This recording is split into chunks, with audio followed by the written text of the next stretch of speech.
ayan na nga mga Facebook guys. Atin ang mumukbangin ang nakuha natin mga rambutan sa kapitbahay dito sa aking bubungan. Kaya ano nyo nga guys, kung sasakit yung tiyan ko, kahit pabarangay tayo ng may-ari, at least nakatikim tayo sa kanyang mga tanim.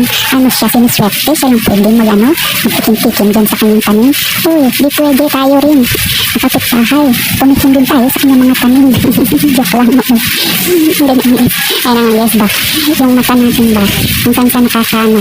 Tingin sa right side, left side, baka kasi may makikita sa atin. Pero nagtatago ako dyan guys sa mga sa mga dahon-dahon ng rambutan para hindi tayo makita.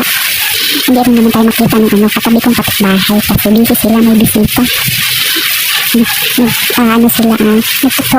I don't know. Waterpot niya ba? Hindi man pa-chikmosa.